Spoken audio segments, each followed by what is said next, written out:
हाँ अखिलेश। अखिलेश तो बैठा ही हाँ रहता भाई, है। चलो स्टार्ट करते हैं। रिकॉर्डिंग शुरू हो गई भाई। Yes.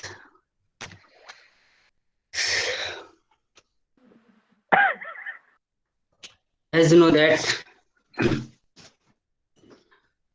brief of the PC Act. This is the important point. After the introductions, after the reason why this particular act was enacted, and here I want to inform you that this particular class, I am going Prevention of Corruption Act 1988, and this is the second class on this particular topic.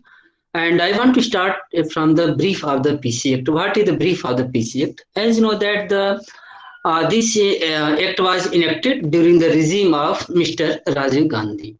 Yes, I had already told you about this particular fact. And as you know that it came into force on the 9th September 1988. It came into force on the September 9th 1988. These questions are, एक बात और मैं बताना चाहूंगा। देखो, ये subject जो है ना बहुत ही डिसाइडिंग फैक्टर हैं हायर जुडिशरी में, खास तौर से हायर जुडिशरी में एनडीपीएस जो छोटे छोटे एक्ट है ना, उनमें डिसाइडिंग फैक्टर ही है। तो ये सबको भी ध्यान में रखना जितना भी हो सके, क्योंकि कई बार जैसे मैं हमेशा कहता हूँ कि दिल्ली में एपीओ बनना सबसे इजी काम है। सिर्फ ऑब्जेक्टिव होता है और वहां पे अच्छा स्कोर कर दिए तो इंटरव्यू का कोई मायने ही नहीं रखता। और यही एक अच्छा तरीका है जिसके साथ सबसे पहले नौकरी भी मिलेगी और तुम पीपी में लगे भी रहोगे और हायर जुडिशरी के लिए क्वालिफाई भी कर जाओगे। मतलब ये है कि तुम दिल्ली में ये कंडीशन है कि बाकी स्टेट में मिनिमम 35 साल की उम्र होनी चाहिए हायर जुडिशरी के लिए, और दिल्ली में मिनिमम उम्र खत्म कर दी गई है, बस 7 साल का प्रैक्टिस होना चाहिए।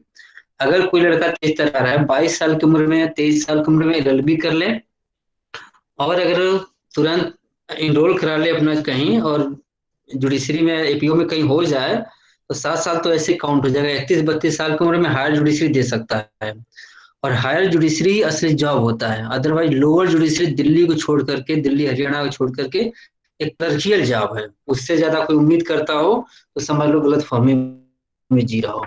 तो उसमें मैं देख रहा था उस एक्ट में, जो अभी कॉम्पिटेटिव वाला एग्जाम में देख रहा था, उसमें सब क्वेश्चन सब आए हुए हैं। तो मैं क्या करता हूँ कि उस क्वेश्चन को वन लाइनर में जैसे इस तरह का सेंटेंस बना लेता हूँ। तो इसके लिए हर एक लाइन जो है ना, जैसे कि आईपीसी लिखा हूँ, सीआरपीसी लिखा हूँ, तो हर एक लाइन जो पढ़ोगे वो कॉम्पिटेटिव एग्जाम में आता ही आता है। तो इसी तरह से ये सब भी बहुत इंपॉर्टेंट है। तो अब आएगा कि भाई किसके कार्यकाल में पास हुआ, तो राजीव गांधी में।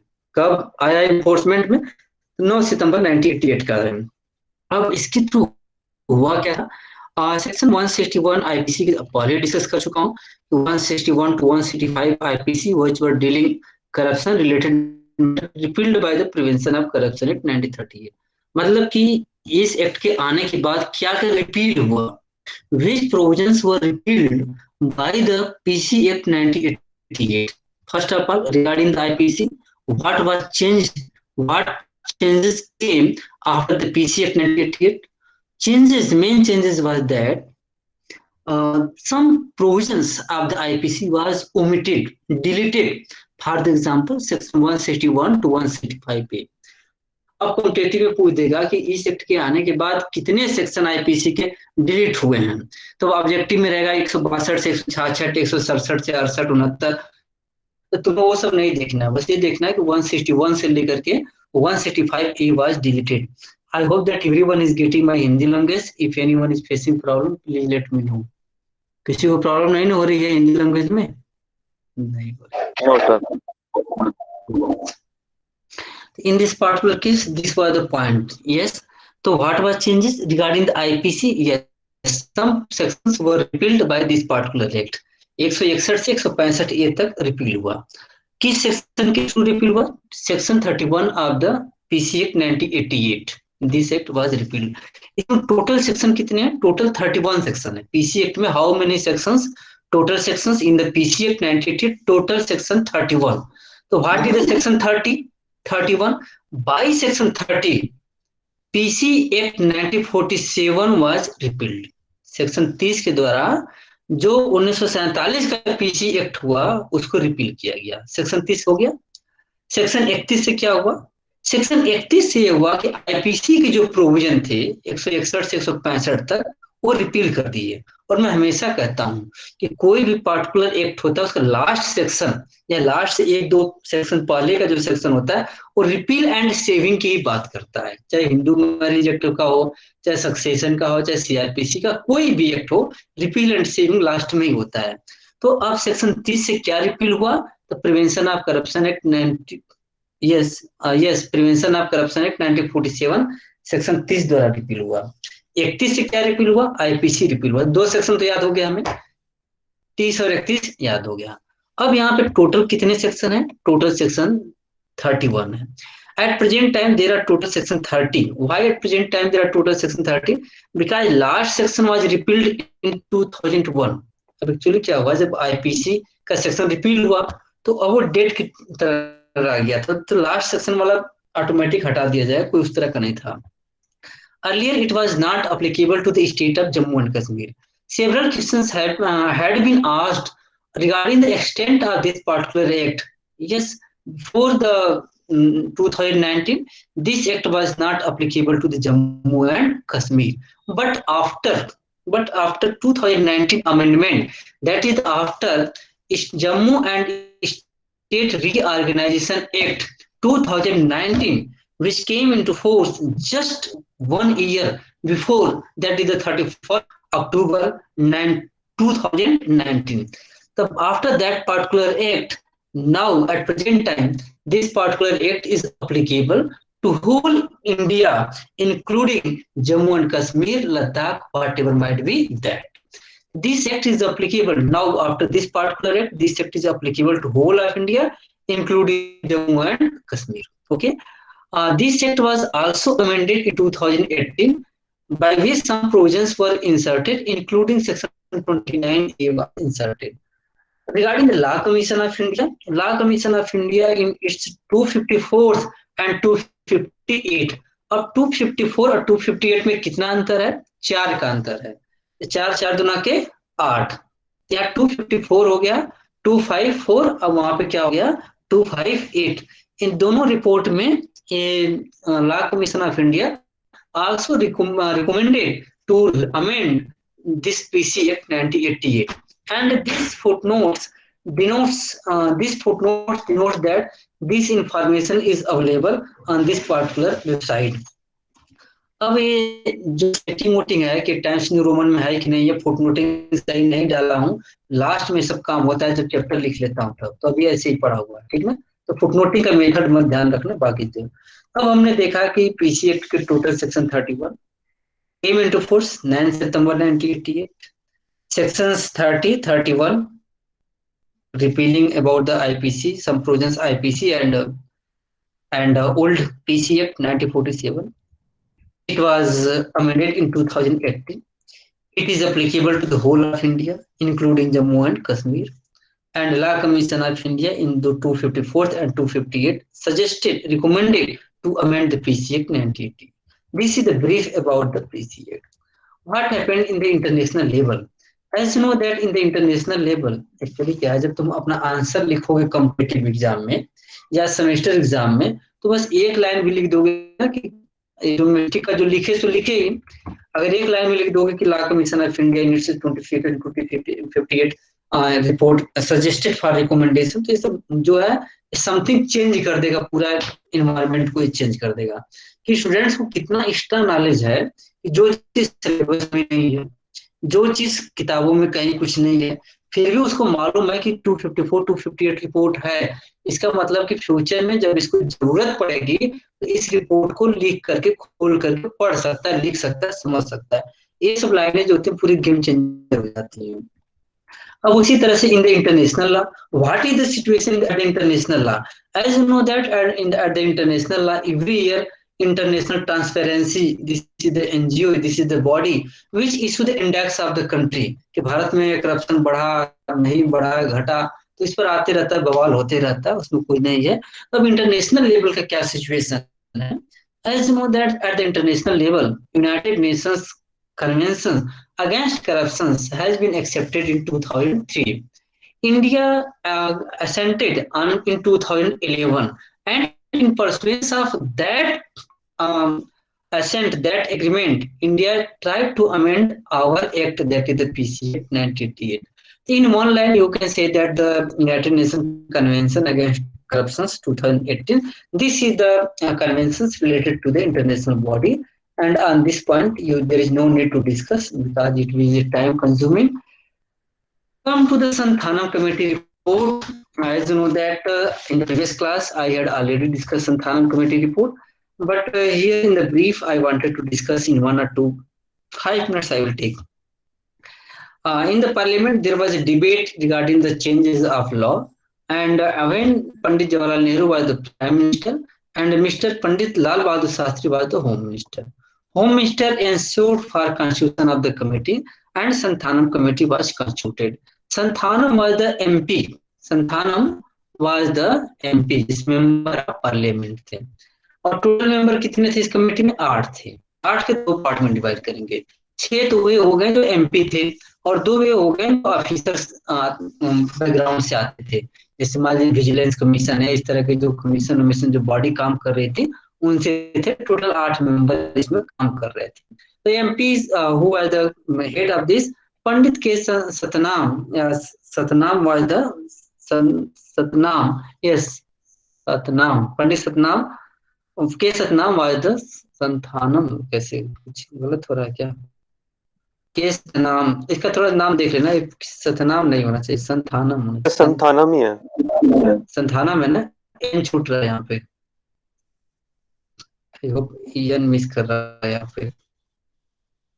सतनाम ही होगा, सनियस मिस कर रहा है. पार्थ इसको नोट डाउन कर लेना, यहाँ पे एन मिस कर रहा था, लग गया था. यहाँ पे एन होना चाहिए. पार्थ होगी गायब हो? पार्थ सर है सर, है सर. काज नहीं भाई, तुम भी धोखा दे दिए. नहीं सर, कोई नहीं देगा. अरे नहीं सर. तो this is the N, this is the Santanam. I have to make corrections on this point. Please note down. And here I have also to make the corrections here. In this particular case, Pandit K. Satnam was the committee, and finally report was submitted. When report was submitted in 1964, report was submitted, and there were following recommendations on this point. Come to the recommendations in the brief. First of all, it was discussed regarding the cooling period. As you know that regarding the cooling period, everyone knows that it was found that when the public servants were in job, at the time of the retirement, they were trying to give some extra benefit to the private authority, so that after retirement, they can get some extra remunerations or they can join private companies. So that's why it was requested that please ensure the cooling period and please ensure the cooling period. And cooling period means any public officers should not be allowed to join any service within 2 years. Within this period, that is within the cooling period, 2 years, within the 2 years must be cooling period, and within that no person should be allowed in the private company or any other things like this. As you know that at the present time, there is a demand for the cooling period. As you know that when the judgment was decided, and when the Ranjan Gogoi delivered its judgment, at that time no one was raising the questions. Everyone was satisfied. Okay, anyhow this judgment was settled, dispute arise. Everyone was happy. हर एक आदमी खुश था, जो भी हुआ खत्म हुआ, चलो मैटर खत्म हो गया.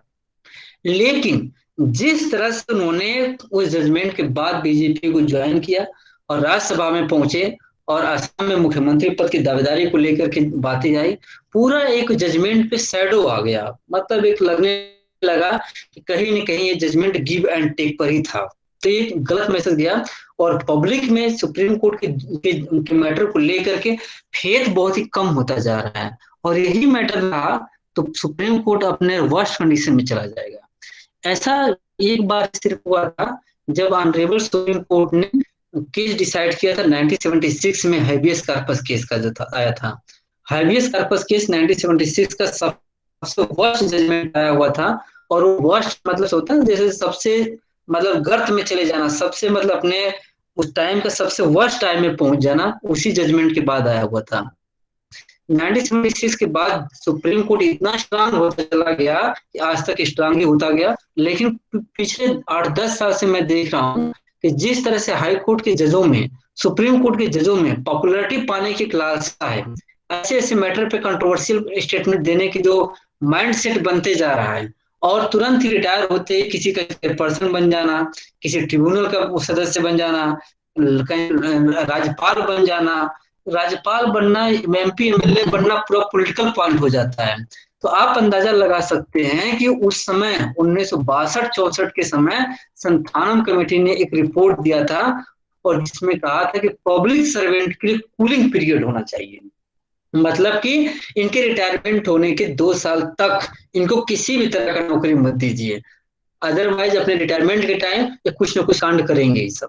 जैसे कि आप लोगों ने देखा होगा कि बेल्लारी में रेड्डी बंधु जो अरबों खरबों का घोटाला किए हुए हैं, बेल्लारी बंधु सबको मालूम है। बेल्लारी बंधु के, रेड्डी बंधु के मामले में रेड्डी बंधु को कब बेल मिली? जिस दिन जज साहब रिटायरमेंट हो रहे थे उसी दिन बेल्लारी बंधु को उन्होंने बेल दे दिया।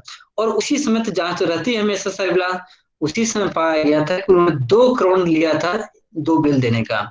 एक एक दोनों रेड्डी बंधुओं को बिल दिए थे, उसमें 1-1 करोड़ का उन्होंने दिया था। तो इस तरह से जो टेंडेंसी है कि नहीं चलो तो रिटायरमेंट हो ही रहे हैं, अब कौन क्या कर लेगा, जो होना था वो कर ही लिए, अब तुम क्या कर लोगे।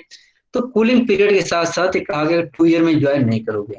अब बाई चांस कोई जिद्दी है कि नहीं अब कर ही क्या लोगे, अब तो रिटायरमेंट हो ही गया, उसके लिए अगला सजेशन दिया गया कि अगर इस तरह का जिद्दी है तो ऐसा करो, सारी पेंशन उसका सीज कर दो, सारे बेनिफिट सीज कर दो, जितना पेंशन है बेनिफिट है सब सीज कर दो। तो इस तरह का एक है, तो इस तरह का भी रिकमेंडेशन था और उसको एक्सेप्ट भी किया गया। और कहा कि फोर्स रिटायरमेंट, अभी आप लोगों ने देखा होगा कि कुछ दिन पहले मिस्टर मोदी जी के टाइम में अभी एक रिटायरमेंट का एक आया था, लॉ आया था ऑर्डिनेंस टाइप में, जिसमें कहा गया था कि या तो आपके 30 साल की नौकरी पूरी हो जाए या 55 साल की उम्र हो, जो भी पहले होगा, चाहे आपके 30 साल की उम्र पूरी हो जाए या 55 साल की उम्र पूरी, 30 साल की सर्विस पूरी हो जाए या 55 साल की उम्र पूरी हो जाए, आपको रिटायर कर दिया जाएगा। अब हम लोग क्या करते हैं, जैसे मेरी उम्र है, अब हम लोग 31-32 साल की उम्र में नौकरी पाते हैं। अब हम तो मान लीजिए कम ही उम्र में पा गए, टीचर कितने साल में नौकरी पाता है? जनरली क्या करता है, 35-38 साल में परमानेंट होता है, 38 साल में नौकरी पाता है, और 55 में आप उसको रिटायरमेंट में डाल दो। तो आप सोचो कि 38 सालों से पढ़ने में लगा और नौकरी करने को कितना मिला? मुश्किल से 13-14 साल नौकरी करने को मिला, जो भी था 20-25 जो भी था। तो इस तरह का बहुत हो हल्ला मचा था कि नहीं ऐसा नहीं होना चाहिए। तो गवर्नमेंट का कहना था कि नहीं ऐसा नहीं कि हम सबको फोर्स रिटायर करने जा रहे हैं, हम तो उसको करेंगे जो कि काम ढंग से नहीं कर रहा है, परफॉर्मेंस नहीं कर रहा है, जिसके खिलाफ रिपोर्ट बढ़िया नहीं आ रही है। तो आप सोचिए कि जिस बात पर आज चर्चा हो रही है, जिस चीज पर आज हो हंगामा मच रहा है, संथानम कमेटी ने 1964 ईस्वी में यही सजेशन दे दिया कि जो आदमी काम नहीं कर रहा हो तो उसके 2 कंडीशन है, फोर्सफुली रिटायर कर दो। या तो 25 साल की उम्र पूरा कर, 25 साल सर्विस पूरा किया हो, या 50 साल की उम्र पूरा किया हो, 25 या 50, 25 साल की सर्विस या 50 साल की उम्र, उसको वो कर दो, रिटायर कर दो। ये सजेशन था। विजिलेंस मशीनरी एक आ गया कि विजिलेंस मशीनरी एक स्टेब्लिश होनी चाहिए, और वो विजिलेंस मशीनरी 3 लेवल पे होना चाहिए, सेंट्रल लेवल पे होना चाहिए, स्टेट लेवल पे होना चाहिए और डिस्ट्रिक्ट लेवल पे होना चाहिए। और आप देख भी रहे होंगे कि आजकल जो सेंट्रल विजिलेंस कमीशन है वो किसकी रिकमेंडेशन पे कॉन्स्टिट्यूट किया गया था? वो central vigilance commission Santhanam committee की रिपोर्ट पर ही कॉन्स्टिट्यूट किया गया था। अगर एक बार आप सेंट्रल विजिलेंस कमीशन गूगल पे डालिए, इसकी ऑफिशियल वेबसाइट है, मोदी जी आपको दी जाएंगे वहां पे, और उसको बारे में आप जब पढ़ेंगे तो सीधा सीधा लिखा गया है कि central vigilance commission was constituted under recommendation of the Santhanam committee. ठीक ना? और यह कमेटी मैं आपको पिछली क्लास में बता रहा था कि स्टैट्यूटरी बॉडी नहीं थी, तो स्टैट्यूटरी बॉडी में होने की वजह से इसके पास पावर बहुत कम थे। तो विनीत के केस में सुप्रीम कोर्ट ने कहा कि इसको स्टैट्यूटरी बॉडी बना दीजिए, और 2003 में जब अटल बिहारी वाजपेयी जी प्रधानमंत्री थे उसमें एक इंस्टीट्यूट पास किया गया जिसका नाम है सेंट्रल विजिलेंस कमीशन 2003, और उसके बाद ये सेंट्रल विजिलेंस कमीशन जो है स्टैट्यूटरी बॉडी बन गई है। अगर आप हिस्ट्री देखना चाहेंगे सेंट्रल विजिलेंस कमीशन की हिस्ट्री क्या है, तो दो पार्ट में आप डिवाइड करेंगे। पहले पार्ट में डिवाइड करेंगे तो 1964 से लेकर 2003, 1964 से लेकर 2003 तक सेंट्रल विजिलेंस कमीशन जो था स्टैट्यूटरी बॉडी नहीं था, लेकिन 2003 से लेकर के अब तक सेंट्रल विजिलेंस कमीशन जो है स्टैट्यूटरी बॉडी की तरह काम कर रही है। अब एक आ गया कि I section 21 of the IPC must be amended. 21 of the IPC defines the public servant. As you know that if the definition of the public servant will be wider, the maximum corrupt people will be covered under this particular act and maximum people will be prosecuted. That's why this was the suggestions to widen the definition of the public servant so that maximum miscreants officers can be covered under the Prevention of Corruption Act 1947 and they can be prosecuted. What happened after that? Last recommendation was that to amend the Article 311 of the Constitution, which provide the safeguards to the public servants. And it was said that this article provides too much safeguards. That's why there is no fear in the mind of the public servants. That's why there is need to decrease safeguards provided by this particular act.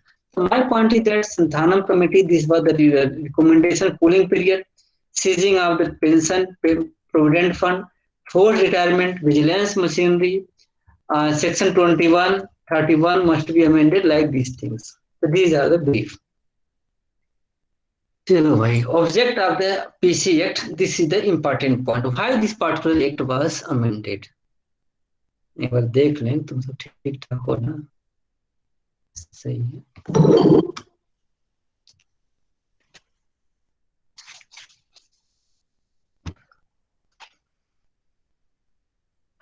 Come to the object of the PC Act. CRPC तो पूरा रात को ही पढ़ाए थे पिछले class में, 11 से लेकर के 12 बजे तक। इस सेमेस्टर में पहला क्लास है रात को, शायद होगा नहीं, दूसरा क्लास कभी लेंगे नहीं रात को, ये तो बस इमरजेंसी था इसलिए ले लिया class. Object of the PC Act 1988. As you know that although this particular topic has not been prescribed in your syllabus, but whenever you go to the competitive exam, you have to write the object of the PC Act. As you know that each and every act is enacted with certain objects. If you are not knowing the object of the act, you can't understand that particular act in a proper manner. How to understand the object of the act? Why this act was enacted? I told you that the statement of object and reason, or statement of objects and reasons, objects होना चाहिए, yes, object plural होना चाहिए, yes होना चाहिए. Please note down, okay, and inform me later on. Objects. Statement of object and reason for the enactment of the Prevention of Corruption Act. In the case of CBI, bank securities, and fraud cell versus Ramesh Dili and others. As you know that initially I discussed that this particular act is related to public servant, meaning of the public servant. And in that particular case, why I love this particular judgment? Because in this particular judgment, several things were discussed, including object of this particular act. As you know that this is the landmark judgment, and what is the meaning of landmark judgment? If a judgment is a landmark which discuss several important points and something extra, something new, that is called landmark judgment. In this particular case, Honorable Supreme Court observed what is the object of this particular act. It was said that by reading it becomes very clear that it is clear that it was intended to make anti-corruption law more effective. Why it was enacted? To make the criminal law, to make anti-corruption law more effective by widening its coverage. It bills also introduce the wider definition of the public servant. Yes, the two objects was that. First object was that to make the anti-corruption law more effective, and how to make more effective, to give the wider definition of the public servant, that is the more effective. And even these objects have been mentioned in the statement of object. If you read the statement of object and reasons, you will find 5 objects. Among them, these 2 objects are good. That's why I have mentioned here only 2 objects. Another case is that Ram Singh case, State of MP versus Ram Singh case. earlier was I writing that Jai Sri Ram. Jai Sri Ram नहीं था, Sri Ram Singh था, Sri Ram ही था. Yes, I have already mentioned here. I will discuss. क्या नाम था? State of MP versus कहाँ था? किस था ना? नहीं था, गुम हो गया, मिल जाएगा. तो इसके नीचे चलो वही है, राम सिंह, जयराम सिंह कुछ होगा. Okay, come to the point. Yes, in this particular case, Honorable Supreme Court observed what is the object of this particular case. This judgment was decided in 2001. This subject was decided, sorry, 2000 में decided हुआ था. This particular judgment was decided in 2000. देखो, हम पढ़ाने के लिए कम पढ़ रहे हैं, अपने सीखने के लिए, अपना नॉलेज बढ़ाने के लिए हम ज्यादा इसको पढ़ रहे हैं. पता ना, हमें बहुत मजा आ रहा है इसको पढ़ने में. ठीक है कि अब एंसिलरी में तुम लोग कुछ ज्यादा सीख जाओगे, अलग बात है. इस केस में 2000 में जजमेंट आया था state of MP versus Ram Singh में. इसमें सारी बातें तो कही गई थी, लेकिन उसमें एक बात कही गई थी, ये सोशल लेजिस्लेशन है. अगर आपके ऑब्जेक्टिव में आ जाए कि किस तरह का लेजिस्लेशन है, तो you have to answer that this is the social legislation and why it was enacted to curb illegal activities of public servants and it should be liberally construed. It should be liberal interpretations, must be wise. It should be liberal interpretation so that advance its object. And what is the object? Object is that prevention of the corruption, and it should not liberally favor in the accused.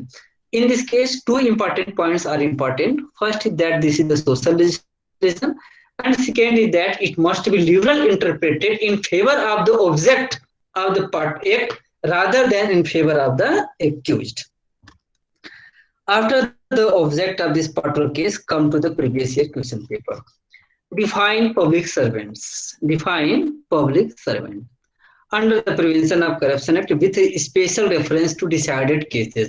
अब आपके syllabus में तो भाई एक दो cases हैं, हमें नहीं कह रहे हैं कि केसेस नहीं है, लेकिन यहाँ पर हम चाहेंगे कि आप जब लिखें अपने सेमेस्टर में तो कम से कम 7 जजमेंट या 6 जजमेंट लिख देना. या लिखना कैसे है, एक एक दो दो लाइन में भी तुम लिख सकते हो और ऐसे भी लिख सकते हो, तो यही चीज है. तो this particular define the public servant in prevention of corruption with special reference to decided cases.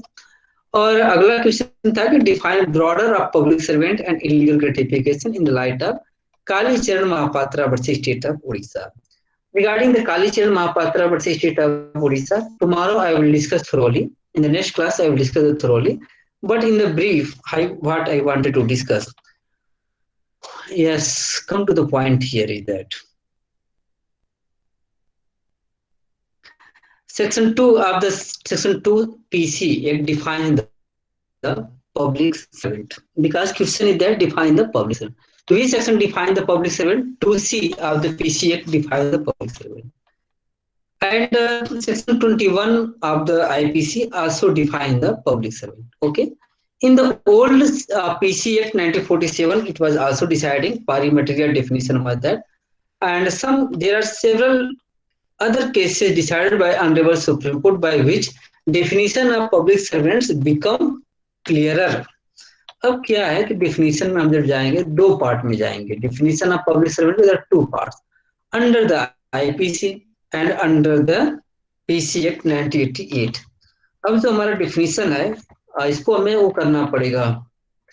ये वाला जो डेफिनेशन है पीसी का बाद में रखेंगे और आईपीसी का पहले रखेंगे, क्योंकि आईपीसी पहले आया हुआ है ना, तो हमें इसको एक्सचेंज करना पड़ेगा. ठीक ना पार्थ? सी बाद में जाएगा, आईपीसी पहले आएगा. So to see, yes, public servant means I will discuss all these points here. There are the total, I think, total 12 points. How many points in the 2C of the PC that is 12 point. मतलब 12 point में बताया गया है कि public servant के definition में कौन कौन आएगा. तो 12 पॉइंट में जब आप जाएंगे तो सबसे बड़ी बात यह है कि हम पॉइंट नंबर जब जाएंगे तो आप एनी जज को डिफाइन करेंगे, सारे पॉइंट को हम यहाँ डिस्कस करेंगे. ठीक ना? तो चलते हैं वन बाय वन करके. आईपीसी का बेयर प्रोविजन है, हम आपको आज नहीं कल कभी डिस्कस नहीं करेंगे. आप खुद से पढ़ लीजिएगा, वन बाय वन हम इसको डिस्कस नहीं करेंगे, हम सीधा केस डिस्कस करेंगे. What is the meaning of public servant? These are the leading cases which discuss about the leading cases. As you know that your first case says that define the public servant with the help of cases. It does not define this does not talks about the particular case.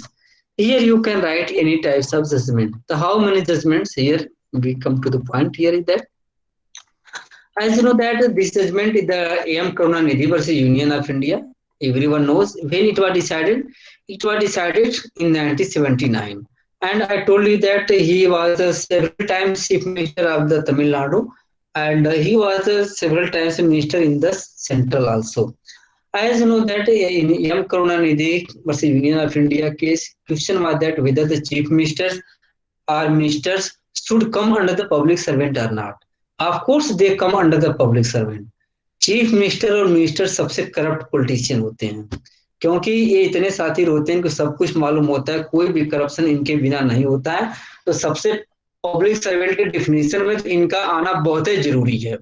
अगर इनके ऊपर आप नहीं इनको लेकर के आएंगे तो अगर तो क्या होगा, तो इनके ऊपर प्रिवेंशन ऑफ करप्शन एक्ट का कैसे नहीं चलेगा। और जब केस ही नहीं के ऊपर चलेगा तो नॉर्मल आदमी, मतलब वही बात है कि बड़ी मछली हाथ से निकल जाएगी, छोटी मछली पकड़कर क्या करोगे। तो बड़ी मछली को पकड़ना एक बहुत ही जरूरी हो गया था। एम करुणानिधि के केस में कहा गया था कि पब्लिक सर्वेंट के डिफिनेशन में चीफ मिनिस्टर आता है। और इसी तरह से आप देखेंगे कि जब मिस्टर लालू यादव पे जो केस चला है, when corruption, when the fraud scam occurred, at that time he was the chief minister in the Bihar, and later on case started against him and he was convicted. In absence of this particular case, it was not possible to file case against him. हमारे कहने का मतलब है कि अगर M Karunanidhi के case में अगर चीफ मिनिस्टर को पब्लिक सर्वेंट के डिफिनेशन में नहीं रखते आप, तो मिस्टर लालू यादव पे, क्योंकि मिस्टर लालू यादव पे प्रिवेंशन ऑफ करप्शन एक्ट का केस ही नहीं चल पाता, क्योंकि पहले जो ओरिजिनल एक्ट था प्रिवेंशन ऑफ करप्शन एक्ट 1947 का हो चाहे 88 का हो, दोनों यही चलता था कि आपका पब्लिक सर्वेंट होना जरूरी है। तो अगर चीफ लालू यादव अगर चीफ मिनिस्टर रहते लेकिन पब्लिक सर्वेंट के डिफिनेशन में नहीं रहते, तो क्या उन पे ऊपर केस चलता कि नहीं चलता? कभी नहीं चलता। मतलब मैं कहना क्या चाहता हूँ, तुम समझ रहे हो कि नहीं समझ रहे हो? हाँ सर, समझ जाओगे। हमारा बस सिंपल सा लाइन नहीं है कि अगर लालू यादव को अगर चीफ मिनिस्टर थे, अगर बाय चांस इस करुणानिधि की जजमेंट में कह दिया जाता कि chief minister is not the public servant, तो मिस्टर लालू यादव पे कभी करप्शन का केस ही नहीं चल पाता। तो ये जजमेंट है, बहुत ही लैंडमार्क जजमेंट है। हाँ, अलग बात है कि पहले का जजमेंट आया हुआ है, उनके ऊपर केसेस बाद बाकी चीजें बाद में चले। ये तुम्हें रटना होगा कि किस केस में कहा गया था, Karunanidhi versus union of India case में कहा गया था कि chief minister ministers are also come under the definition of public servants. Okay, अब इसके डिटेल में क्या है। अब एक क्वेश्चन जैसे मान ली कोई पूछ दे, is chief minister or minister is a public servant, reply मान ली इंटरव्यू में कोई पूछ ही दे तो कैसे बताओगे? आंसर कहोगे respected sir, yes yes. Further, you will say that in the case of M. Karunanidhi, in case of M. Karunanidhi versus Union of India, Honorable कहाँ गया भाई? In the case of M. Karunanidhi versus Union of India, Honorable Supreme Court observed chief ministers of state and ministers are public servant. Why? Because chief minister or minister is in pay of the government. ये क्या करते हैं? एक government से इनको salary मिलती है। अब कितनी सैलरी मिलती है, कैसे मिलती है, कहाँ से मिलती है, मिलती है। अलग बात है कि ये लोग बहुत ही आत्मनिर्भर होते हैं, सैलरी पर डिपेंड नहीं रहते हैं, अपना खुद ही जॉब करके अरबों अरबों बना लेते हैं। ये आत्मनिर्भर डिफिनेशन में इनको रखा जाना चाहिए। तो ये कह रहा है कि चीफ मिनिस्टर और मिनिस्टर को गवर्नमेंट से पे मिलता है और therefore they are public servant within the meaning of section 21(12) of the IPC. अब आप जाएंगे 21(12) में, जब आईपीसी में आप जाएंगे 12 में जब जाएंगे तो आप अपने कैसे पढ़ोगे? तुम्हें ऐसे पढ़ना होगा कि 12 में जा करके साइड में लिख लेना। यहाँ पे किस क्या नाम लिखोगे? किसका नाम लिखे? एम करुणानिधि। अब ब्रैकेट में लिख दोगे chief ministers and ministers also public servant. इतना ही लिखना है तुम्हें। अब देखो, इन द सर्विस आर पे ऑफ द गवर्नमेंट। अब भाई मिनिस्टर हो, प्राइम मिनिस्टर हो, सबको सैलरी मिलती है गवर्नमेंट से ना, तो रहेगा। Are remunerated by fees commission for the performance of public duty by the government. अब इनसे बड़ी पब्लिक ड्यूटी कौन परफॉर्म करता है? तो ये इनको सर्विस भी मिलता है, पैसा भी मिलता है, तो एक इसकी कैटेगरी में आ जाएंगे। तो अब कहने का मतलब ये हुआ कि अगर चीफ मिनिस्टर और मिनिस्टर कोई पूछ दे, अच्छा तुम कैसे कह सकते हो कि नहीं ये डिफिनीशन में आता है, ये पब्लिक सर्वेंट के डिफिनीशन में आता है, तो तुम कहोगे कि भाई सेक्शन 21 का 12वां पॉइंट जो है, जैसे 12 साल क्या था, 12 साल का वनवास काट करके आया था। अलग बात है कि जो लोग जेल चले गए उनका वनवास खत्म नहीं हो रहा है, 12 साल है, जो भी हो। तो 12वें पॉइंट में कहा गया था कि जिसको गवर्नमेंट से सैलरी मिलती है वह गवर्नमेंट एम्प्लॉय है। अब क्वेश्चन आया कि क्या कृष्ण मुरारी पब्लिक सर्वेंट की डिफिनीशन में आएगा कि नहीं आएगा? अगर कोई करप्शन करता है तो इसको पीसी एक्ट के अंतर्गत चार्ज किया जा सकता है कि नहीं किया जा सकता है? तो तुम कर सकते हो। वैसे तो मैं कई जगह आऊंगा क्योंकि मेरा नाम ही है कृष्ण, लेकिन मैं 12 में भी आऊंगा, 13वें पॉइंट पर भी मैं आऊंगा। क्यों? क्योंकि इन द सर्विस आर पे ऑफ द गवर्नमेंट, हमें जो सैलरी मिल रही है वो कहाँ से मिल रही है भाई? वो गवर्नमेंट से ही मिल रही है। और किस काम के लिए आ रही है? Performance of public duty. जो हमें पब्लिक ड्यूटी दी गई है, अब हमारी पब्लिक ड्यूटी क्या है कि ईमानदारी से अपने बच्चों को हम पढ़ाएं, तो ये हमारी पब्लिक ड्यूटी है। अगर हम पब्लिक ड्यूटी ईमानदारी से नहीं पढ़ाते हैं तो बाकी चीजें रन करेंगी। तो यही है 12 के डिफिनीशन में। तो तुम यहाँ अंडर लिख लेना, M Karunanidhi case, chief minister minister professor come under the definition of this particular case. अब एक केस हमने तुम्हें पढ़ा दिया, एम करुणानिधि। और देखो ऑब्जेक्टिव में जयललिता का केस भी दिया रहता है कि इन चारों में से छाटो कौन सा केस है इसमें। तो ये ध्यान में रखना कि जयललिता के केस में बात नहीं कही गई है। जयललिता के केस में बहुत सारी बातें हैं, लेकिन करुणानिधि के केस में बात कही गई थी कि चीफ मिनिस्टर और मिनिस्टर पब्लिक सर्वेंट की कैटेगरी में आते हैं। और वो भी कहाँ आते हैं? तो सेक्शन 21 के क्लास 12 में आते हैं। ठीक है। अब अगला क्वेश्चन है कि whether member of parliament and member of legislative assembly are public servant. Yes, this was the most important and controversial judgment. This was decided in 1998, 1998 में डिसाइड हुआ था।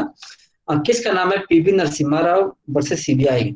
आप सबको मालूम होगा कि शिबू सोरेन, सबको मालूम होगा शिबू सोरेन का नाम, तो मिस्टर शिबू सोरेन सब लोगों को मालूम है। तो इन लोगों पर ही चार्ज लगा था करप्शन का। तो इन लोगों का यही का एलिगेशन था कि भाई हम लोग तो वो है पार्लियामेंटेरियन है, हम आर्टिकल 105 का बेनिफिट मिला, ये 50 चीजें थी। तो कहना इनका था कि कोर्ट ने कहा कि you are a public servant. और ये बात क्या कही गई थी कि आप पब्लिक सर्वेंट हो। इसके जो रेशियो वंडरफुल रेशियो है। कोर्ट ने कहा कि no privilege in case of bribery. Court ने इस केस में कहा कि कोई आदमी पैसे लेकर के प्रॉमिस करता है कि मैं तुम्हारे फेवर में वोट दूंगा, तुम्हारे फेवर में वोट नहीं दूंगा, तुम्हारे लिए क्वेश्चन उठाऊंगा नहीं उठाऊंगा, तो ये ब्राइबरी है। लेकिन इस केस का एक बड़ा ड्रॉबैक था। इस केस में सुप्रीम कोर्ट ने बहुत बड़ा ब्लंडर मिस्टेक कर दिया था। इस केस में हुआ क्या था कि कुछ लोगों ने पैसा लिया, कहा कि हम तुम्हारे फेवर में वोट देंगे भाई, तो देंगे। पैसा लिया और वोट देने भी चले गए। अब कुछ ने कहा कि भाई पैसा तो हम ले लेंगे लेकिन एब्सेंट रहेंगे, अपोजिट साइड से हम आपको वोट नहीं करेंगे। तो वो पैसा लिया लेकिन एब्सेंट रह गया, गया ही नहीं पार्लियामेंट में। इस जजमेंट में क्या हुआ था, कहा कि जिसने पैसा लिया और पार्लियामेंट में जाकर के वोट कास्ट कर दिया, उसको तो 105 का बेनिफिट मिल गया। लेकिन जो पैसा लिया और जब गया ही नहीं, तो उसको 105 का बेनिफिट नहीं मिलेगा। तो उतना टेक्निकली नहीं है, यहाँ सिंपल वे में मैं लिखा हूँ क्योंकि हमारा कॉन्स्टिट्यूशनल क्लास तो है नहीं। तो मैं सिंपल में लिख दिया हूँ कि अगर कोई भी मेंबर पैसा लेता है क्वेश्चन पूछने के लिए या वोट डालने के लिए, उसको 105 की क्लास 1 या क्लास 3 का बेनिफिट नहीं मिलेगा। लेकिन ये हिडन है इस जजमेंट का कि अगर वो जाकर के वोट दे दिया होता तो उसको बेनिफिट मिल गया होता। तो मतलब सीधा सीधा एक लाइन है कि जो पैसा लेते हैं क्वेश्चन पूछने का या वोट देने का, उसको ब्राइबरी की कंडीशन में मतलब कि उसमें प्रिविलेज नहीं होगा, 105 का बेनिफिट नहीं मिलेगा। एमपी एमएलए और पब्लिक सर्वेंट, इसमें शिबू सोरेन इन लोगों का यही कहना था कि भाई हम लोग तो एमपी एमएलए हैं, हम कहाँ पब्लिक सर्वेंट हैं, हमारी कौन से परमानेंट जॉब है, हम तो आज को हैं, 5 साल बाद हम हार जाएंगे चुनाव, या जीतेंगे चुनाव, तो हम कहाँ से पब्लिक सर्वेंट हो गए, हमारे ऊपर काहे केस कर रहे हो, हम लोग तो पब्लिक रिप्रेजेंटेटिव हैं, हम सर्वेंट थोड़ी हैं। तो कोर्ट ने कहा कि नहीं नहीं बेटा, ऐसे काम नहीं चलेगा, तुम भी सब रियल में पब्लिक सर्वेंट हो और तुम्हारे ऊपर तो कवर करना जरूरी है। तो कोर्ट ने इसमें कहा कि MP MLA are also public servants. और लॉन्चिंग ऑफ द प्रोसिक्यूशन, कैसे प्रोसिक्यूशन लॉन्च होगा, ये जो हम सेक्शन 19 डिस्कस करेंगे तब आपको बता देंगे।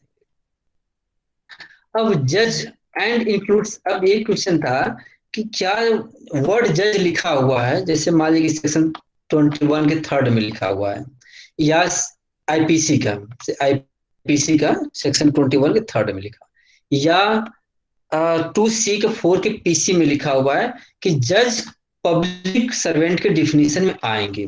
तो क्वेश्चन है कि जज का मतलब कौन सा जज, क्या लोअर जज या हाई कोर्ट का जज भी डिफिनीशन में आएगा। हम यहाँ पे 1 मिनट आपको लेना चाहेंगे। अब हम 21 के थर्ड में जाते हैं और इसके बाद हम जाएंगे आपको 2 से 4th में जाएंगे। अब यहाँ पर हम आपको आ जाते हैं, मेरा 1-2 मिनट काम है, थर्ड में आ जाते हैं। अब देखो लिख रहा है कि एवरी जज, अब एवरी जज तो हाई कोर्ट नहीं लिख रहा है, सुप्रीम कोर्ट नहीं लिख रहा है, तो एवरी जज including what ever is that, every जज will come under the definition of public servant. The question is that whether a high court judge and supreme court judges will come under the definition of every judge. तो answer आएगा कि yes, they are come under the definition of every judge includes high court and supreme court judges. इसका मतलब ये हुआ कि public servant actually के B Rami जो जज थे Punjab and Haryana high court के, तो इतना मतलब कि सर सामान फर्नीचर मतलब सब इम्पोर्टेड थे, इटली से, फ्रांस से, जर्मनी से, अमेरिका से, मतलब समझ लो कि मतलब जो लड़की जो होता है ना उसका भी एकदम इम्पोर्टेड सामान था, कोई ऐसा सामान नहीं था कि जो कि उनका फॉरेन से नहीं आया हुआ था, बहुत इस तरह थे। आज जब देख ली कि गाड़ी फंस रही है, अपना रिटायर होकर के भाग लिए, रिटायरमेंट की बात कर रहे हैं कि हम तो रिटायरमेंट हो गए भाई, अब हमारे ऊपर क्यों केस चला रहे हो। और उनका दूसरा आर्गूमेंट था कि भाई एवरी जज का मतलब यहाँ पे लोअर कोर्ट का जज होता है, हाई कोर्ट सुप्रीम कोर्ट का जज थोड़ी होता है, उसके ऊपर तुम इम्पीचमेंट चलाओगे। अब वैसे थोड़ी कि उसके ऊपर तुम छोटे मोटे जजों की तरह एफआईआर करोगे या कोर्ट में बुला लोगे, हम तो हाई कोर्ट के जज हैं, ऐसा मत करो। तो कोर्ट ने कहा कि नहीं ऐसा नहीं होगा, आप भले ही हाई कोर्ट के जज हो चाहे सुप्रीम कोर्ट के जज हो, आपको करप्शन करने के लिए अलाउ नहीं है। अगर आप करप्ट आदमी से क्या उम्मीद की जाएगी कि हाई कोर्ट के या सुप्रीम कोर्ट की इज्जत की रक्षा करेंगे। ऐसा है कि आप लोग नॉर्मल डिफिनीशन में आइए और नॉर्मल आप पर केस चलेगा और प्रिवेंशन ऑफ करप्शन एक्ट के अंतर्गत एफआईआर रजिस्टर्ड होगी, बाकी आपकी जो सजा होगी वो होगी। तो यहाँ पे तुम लिखोगे जो बेरक लिखोगे, पेशेंस रखो 5 मिनट और लेंगे। तो यहाँ पे जब एवरी जज लिखोगे तो यहाँ पे लिख देना बगल में के वीरा स्वामी, वी मत लिखना, वी वीरा स्वामी में मत लिखना, क्योंकि देखो मैं कई साल इसी में कंफ्यूज था, मैं करता क्या था कि वीरा स्वामी मतलब वीरा स्वामी मतलब कई सालों तक रहा, लेकिन अब मैं कंफ्यूजन नहीं हूँ, तो हम चाहते हैं कि हमारा बच्चा भी कंफ्यूज न रहे। तो तुम्हें क्या लिखना है, कृष्ण मुरारी, इस तरह से लिख सकते हो, के वीरा स्वामी केस में कहा गया, यहाँ पे 60 में लिखोगे के वीरा स्वामी केस, ठीक ना। तो एक के वीरा स्वामी केस में लिख दोगे इट इंक्लूड्स जजेस of high court and supreme, thirdly यहाँ पे हो गया। और यही तुम जाओगे 2C के डिफिनीशन में जाओगे, फोर्थली में जाना पड़ेगा।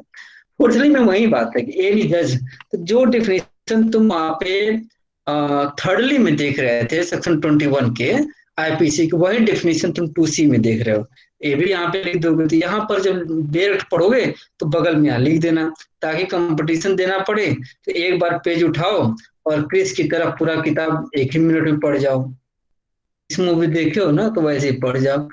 अब तुमने वीरा रामी स्वामी बता दिया, अरे नरसिम्हा राव बता दिया, वीरा रामा स्वामी केस बता दिया, काली चरण का केस है भाई, काली चरण देखते हो फिल्मों में विलय का बड़ा तगड़ा करता था, काली चरण, कई नमो सुन करके थोड़ा लगता है कि हाँ ये नाम विलेन वाला ही होगा। और काली चरण महापात्रा, महापात्रा और जानते हैं कि एक महापात्रा ये भी है, क्या नाम उनका, बीजेपी की जो वो है प्रवक्ता, सुमित्र पात्रा नहीं, कौन पात्रा, संबित महापात्रा सर, महापात्रा है। तो आप महापात्रा देख ले, महापात्रा जैसे टाइटल जैसे ही आपको आया आप समझ जाए कि उड़ीसा से आदमी बिलोंग करता है, तो वहां पे इस तरह की प्रजातियां पाई जाती हैं, काली प्रजातियां मतलब कि सारी, मतलब इस तरह के कास्ट के लोग वहां पाए जाते हैं। तो Kalicharan Mahapatra versus state of Orissa का बहुत ही सिंपल केस है जो हमारे सिलेबस में है, इसमें एक आईपीएस ऑफिसर रहता है, वो करप्शन करता है, और जब तक केस स्टार्ट होता तब तक रिटायर हो गया। और कहते हैं, अब तुम रिटायर हो गया तो पब्लिक सर्वेंट की डेफिनेशन में हम आते ही नहीं।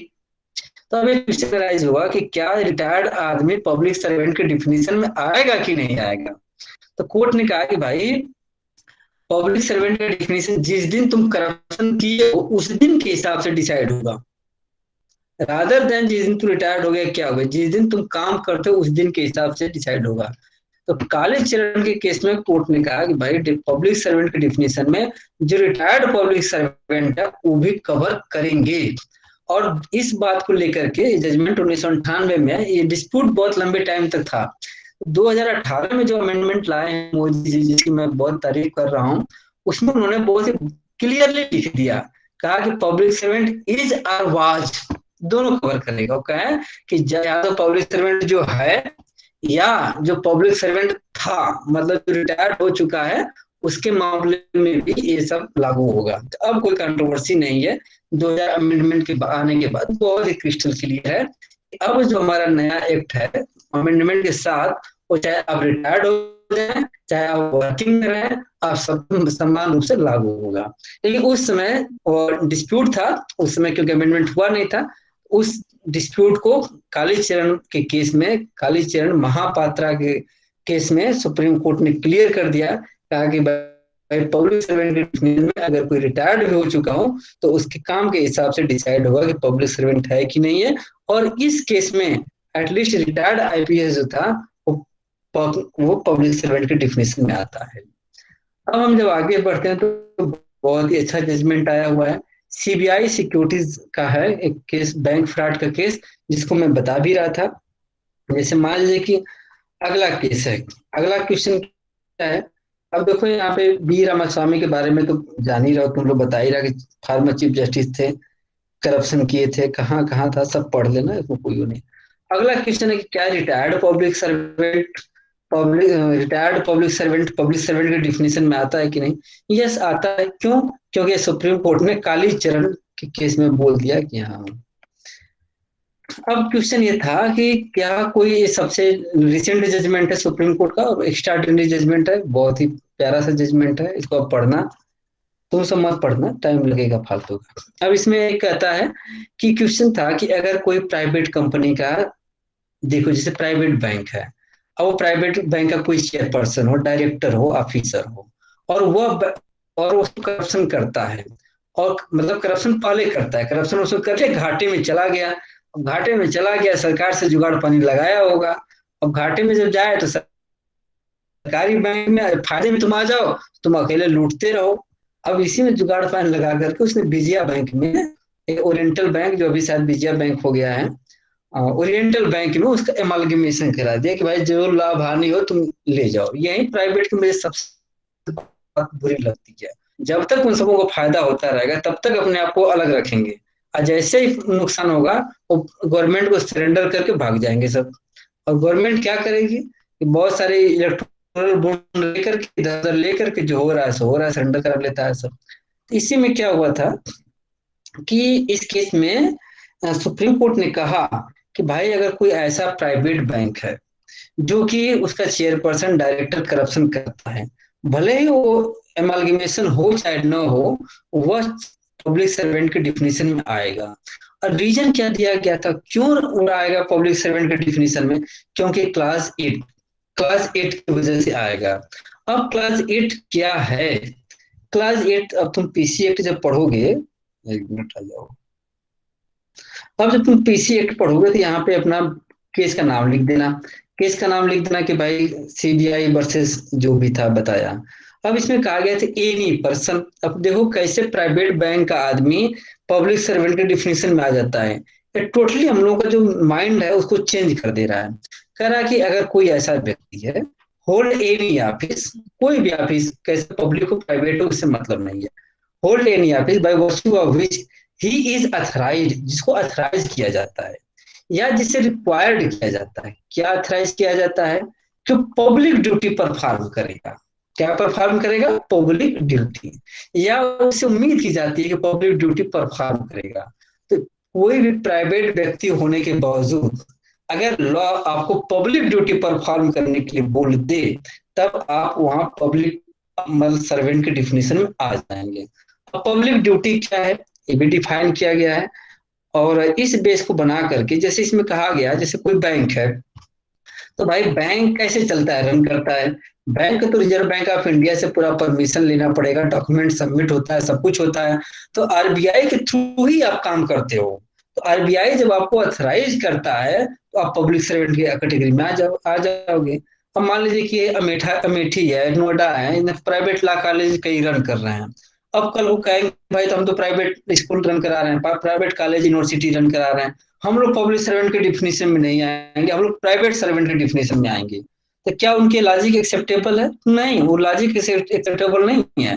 प्राइवेट यूनिवर्सिटी का प्रोफेसर हो वो भी पब्लिक सर्वेंट के डिफिनेशन में आएगा। क्यों आएगा? क्योंकि बार काउंसिल ऑफ इंडिया से मान्यता ले रहा है, एचआरडी की तरफ से उसको सर्टिफिकेट मिल रहा है, सब कुछ ले रहा है। तो पब्लिक ड्यूटी परफॉर्म करने के लिए ही तो अलाउ करते हैं कि हाँ तुम अपना यूनिवर्सिटी कॉलेज खोलो। तो ऐसा थोड़ी कि बार काउंसिल उसको अथराइज ना करे या एचआरडी उसको मान्यता ना दे तो ऐसे ही रन करा लेगा हमारे बिना मदद के ही।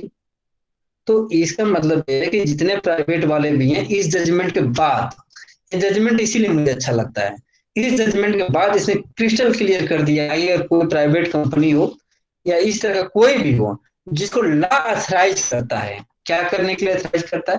पब्लिक ड्यूटी परफॉर्म करने के लिए, प्राइवेट ड्यूटी परफॉर्म करने के लिए नहीं, पब्लिक ड्यूटी परफॉर्म करने के लिए अथराइज कर दे, उस मामले में तो पब्लिक सर्वेंट के डिफिनेशन में आओगे। अगर बेटा कोई करप्शन करोगे तो तुम्हारे खिलाफ प्रिवेंशन ऑफ करप्शन एक्ट के अंतर्गत चार्ज चलेगा। अब मान लीजिए कि प्राइवेट स्कूल वाले हैं, अब अरबों का करप्शन कर ले, एडमिशन ले ले, सर्टिफिकेट के नाम पर दे ही ना, कुछ करे ही ना और भाग खड़ा हो, उसके लिए क्या किया जाएगा? तो पब्लिक सर्वेंट डिफिनेशन में आएगा। कहाँ आएगा? तो 8 आएगा। तो तुम लोग यहाँ पे क्या करना है, जजमेंट का नाम बगल में लिख देना और लिख देना। और देखो ये जजमेंट 2016 का है, तुम सब उम्मीद नहीं लगा सकते हो कि ये तो रिसेंट जजमेंट खोजने में टाइम कितना लगता है, फिर उसको पूरा जजमेंट पढ़िए, क्रक्स निकालिए, 2 लाइन लिखिए, ये सब बहुत हेक्टिक शेड्यूल होता है। लेकिन देखो एक्चुअली क्या है कि वो टीचर, अब टीचर नहीं है, मतलब उसको उस पढ़ाई लिखाई का मतलब ही क्या कि प्रेजेंट टाइम में क्या चल रहा है उसके बारे में पता ही नहीं चले। इसीलिए इतिहास पढ़ने का काम नहीं है, प्रेजेंट में चल रहा है उस पर भी ध्यान देना पड़ता है। इस जजमेंट को तुम लिख लोगे। अब बस 2 मिनट और लूंगा बस। तो इस तरह से हम पब्लिक सर्वेंट के डिफिनेशन को हम कवर कर लिए। और यस, पब्लिक सर्वेंट के डिफिनेशन को कवर करते हुए इस कंक्लूजन में निकल करके आएगा यही कि सुप्रीम कोर्ट इस केस में यही कहा गया था कि आपको 46A जो बैंकिंग रेगुलेशन है उसके थ्रू आपको अथराइज किया गया था कि आप बैंक खोलिए, बैंक का काम करिए, परफॉर्म करिए, पब्लिक ड्यूटी परफॉर्म करिए। आप भले ही प्राइवेट थे तो क्या, तो इस तरह से आपको पब्लिक ड्यूटी परफॉर्म करने के लिए अथराइज किया गया था। तो आपका जो मैनेजर है, बैंक है, जो भी है वो आएगा। और ये रिमार्केबल पॉइंट है कि ये लैंडमार्क जजमेंट है to prevent fraud committed by the private banks. And आप लोगों को बहुत बहुत धन्यवाद क्योंकि हमने आज पब्लिक सर्वेंट के डिफिनेशन को कवर कर लिया। नेक्स्ट क्लास में हम एक और इंट्रोडक्शन लेंगे जो हमारा इंट्रोडक्शन सेक्शन 19 पर होगा। सेक्शन 19 को हम 2-3 केस डिस्कस करने के बाद हम आपको सिस्टमेटिक केसमेट पर आ जाएंगे और आपका 3-4 केस है, उसके लिए आप टेंशन मत लो, जब चाहेंगे तब खत्म कर देंगे। चलो, बहुत बहुत धन्यवाद। Thank you. Good night. पूरी है एकदम रेसिप्रोकल होना चाहिए, हम तुम्हें थैंक्स बोला, तुम भी हमें थैंक्स बोलोगे।